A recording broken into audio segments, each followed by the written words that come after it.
Tudo bem, pessoal? Saiu mais uma previsão de safra para o ano que vem, dessa vez da Redpoint, e eles vêm bem otimistas. Entre 71 e 74 milhões de sacas, ou seja, algo em torno entre 15 a 18 milhões de sacas a mais do que nesse ano. Uma alta de 23 a 30%. Eu acho que eles viajaram na maionese. Como diz o Vicente Zotti, acho que eles querem mídia. Então, soltar uma estimativa de safra no mês de outubro, novembro, é você falar que tem potencial produtivo, mas você não fala de expectativa de safra, são coisas diferentes. E muitas casas acabam soltando esses números de uma forma muito antecipada para poder virar destaque dentro das notícias, para todo mundo falar dela. Então, praticamente, é mais para um lado de publicidade, de aumentar a exposição. Então, essas casas têm os motivos dela do porquê fazer isso. O problema é que o mercado leva a sério e assume tendência baixista. Como diz na matéria, o sentimento do mercado ficou mais baixista diante da perspectiva de maior produção brasileira.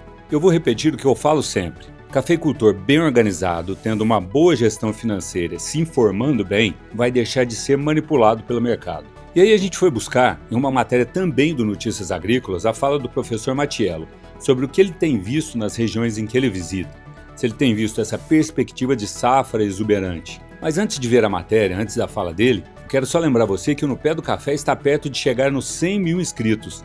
É um marco para a nossa cafeicultura e a gente gostaria que você participasse, se inscrevendo no canal para que a gente chegue mais rápido aos 100 mil.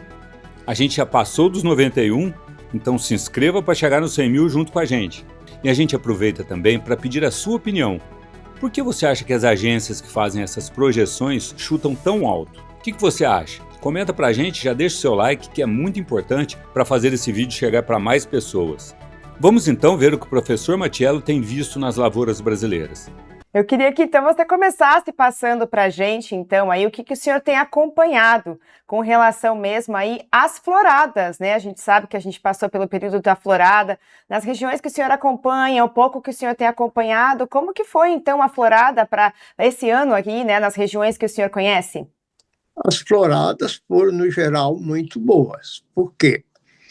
Porque vem num período de estresse grande e com a entrada da chuva, um lugar um pouco mais cedo, outro pouco mais tarde.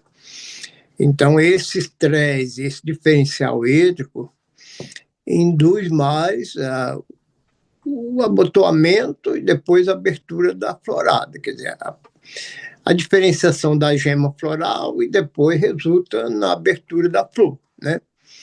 Daí para cá, alguns lugares choveu mais, outros menos, mas no geral o problema de falta de água agora não está havendo. O que está havendo é uma queda dos chumbinhos, por um lado, e a falta de pegamento também paralelo.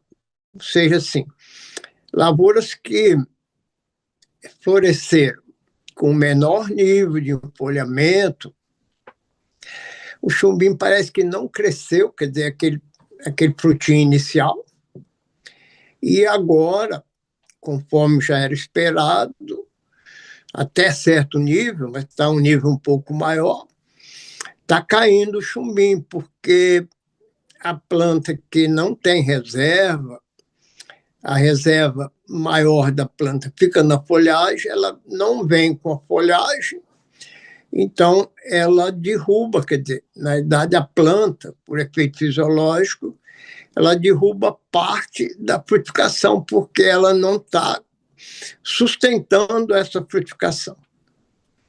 E com relação mesmo, né, como o senhor bem falou, as chuvas, né, seu Matiello, ainda estão bem irregulares, né? E juntamente a isso, nós estamos vivendo um período com altas temperaturas, né? Qual o impacto, então, desse cenário, da falta de chuva, mais as altas temperaturas para a planta do café? A planta, a água é essencial, como para a gente também, né? A hidratação, todo o processo de absorção de nutrientes, translocação de nutrientes, translocação de reserva, na planta vai via água. Se não tiver água, a planta, na realidade, ela não come, entre aspas, quer dizer, ela não se nutre e não se hidrata, né? Então, o processo, a água é essencial para todo o processo de crescimento, de reenfolhamento e de sustentação da carga.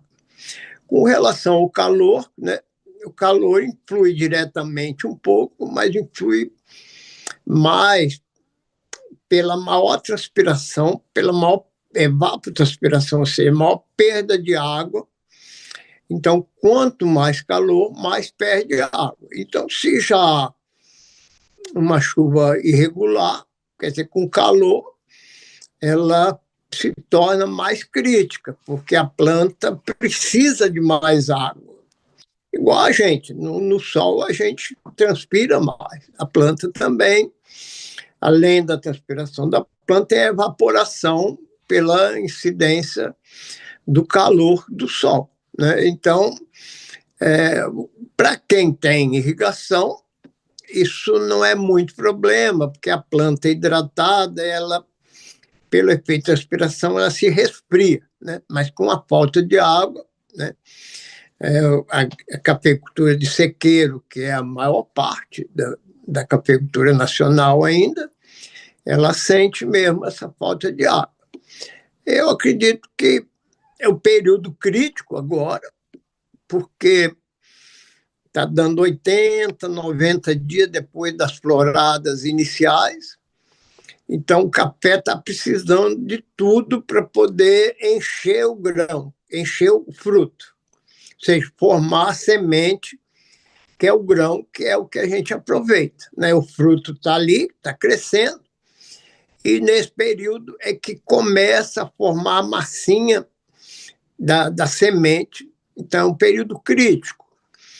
Aliás, do período de novembro, praticamente a março, ocorre todo o processo de crescimento, de frutificação. Então, tudo que tem que ser feito, tudo que tem que ser cuidado, exatamente nesse período mais quente, o período mais chuvoso e o período onde a planta desenvolve todo esse processo fisiológico para dar sustentação ao crescimento, ao reenfolhamento, ao crescimento do fruto e, finalmente, né, chegar lá na frente com o fruto bem granado, de um bom tamanho, que vai resultar na produtividade da planta. O professor Matiello dispensa apresentações para quem é da área da cafeicultura.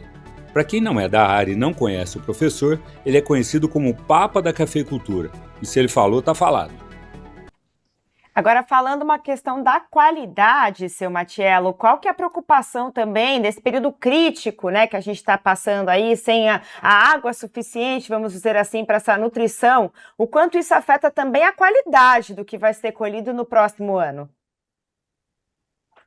A qualidade, ela, no caso, a falta de água, qualquer problema hídrico que esteja ocorrendo em alguma região, vai impactar, dependendo da época dessa falta de água, vai impactar o chochamento do fruto, ou seja, a ausência ou a má granação da semente, então vai resultar em perda quantitativa, né? E um pouco mais adiante, no crescimento e no tamanho do grão, ou seja, a peneira vai impactar. A parte da qualidade sensorial, ela é definida mais na frente, né? Mais na frente, em função do amadurecimento, do fruto e da colheita e do pós-colheita, né? Ela não, a parte sensorial do café não define agora, define a parte do tipo, do tamanho do grão, a peneira, a parte física do grão de café. A parte sensorial vai definir mais na frente, à medida que o café vai entrar no estágio de maturação e, sequência, a parte de preparo desse café colhido. Falando de clima, as previsões prometem chuva até o Natal e uma pausa até no Ano Novo para as nossas regiões cafeeiras. Já na semana que começa aí na terça-feira, na quarta-feira, né, dia 17, e vai até terça-feira, próximo do Natal, a gente tem aí uma evolução de probabilidades de chuvas acima da média nessas áreas, principalmente na parte central, olha, praticamente toda a região norte, parte da região centro-oeste, sudeste, aí véspera do Natal até final do ano, bastante chuva no país, então chama atenção São Paulo, parte oeste de Minas, pegando também boa parte da região sul, quando a gente olha aqui Santa Catarina, Paraná, olha a parte central do país, praticamente aí com chuvas acima da média, e já no dia 31 de dezembro, para a primeira semana de janeiro de 2026, a gente já olha aí a diminuição das chuvas, já fica aí com umas chuvas para ocorrer, e se ocorrerem vão ficar abaixo da média nessa parte central. E falando de preço de café, o pessoal aí acompanha a bolsa, a movimentação da bolsa e fica agoniado. Mas no mercado físico mesmo, tem mais de 3 meses que não tem alteração. Essa semana a bolsa de Nova York abriu em baixa, com 387 centavos de dólar por libra-peso. Londres também com baixa, a 4.042 dólares por tonelada de robusta. Mas o preço nas cooperativas aqui continua girando nos 2.300. Algumas pagando um pouco mais, outras um pouco menos. Poços de Caldas é quem está pagando mais, 2.390. E Maringá fica sempre para trás, está em 2.050. O Conilon fechou nos 1.290. E o Café News vai ficando por aqui. Se você nos acompanhou até o final, deixe um comentário sobre o vídeo de hoje. Comente também se você já é inscrito. Se não for ainda, se inscreva e venha fazer parte dos 100 mil cafeicultores desse canal que é seu. Muito obrigado e até o próximo Café News, aqui no Pé do Café, o canal de quem ama café.